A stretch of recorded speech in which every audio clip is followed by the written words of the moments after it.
এই ফোনটা একটা ওপ্পোর ফোন। এটা কাস্টমার আমাদের দিয়ে গেছেন এলসিডি ফ্রেম এইসব চেঞ্জ করার জন্য।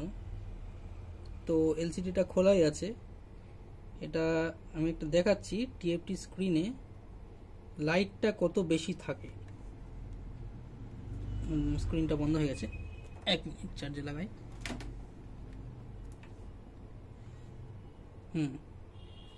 তো স্ক্রিনটা খারাপই আছে আর উঠেও আসছিল। তো এই যে একটা টিএফটি স্ক্রিনে এত পরিমাণ লাইট থাকে,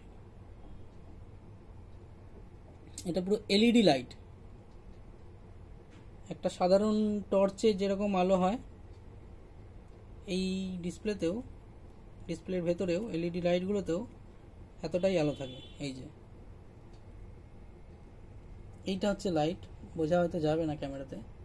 এই যে এতগুলো এলইডি লাইট থাকে, এই লাইটগুলো রিফ্লেক্ট করে পুরো স্ক্রিনটা জ্বলে।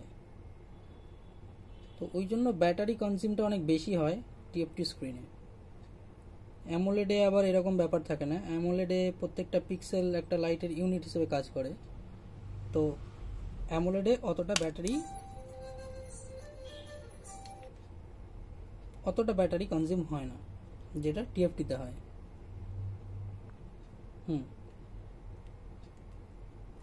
এটার এলসিডি ফ্রেম সবই চেঞ্জ হবে।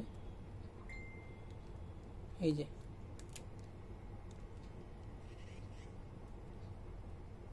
ওইদিকে দেখা কতটা লাইট, এই যে কতটা লাইট, প্রায় একটা টর্চের মতো।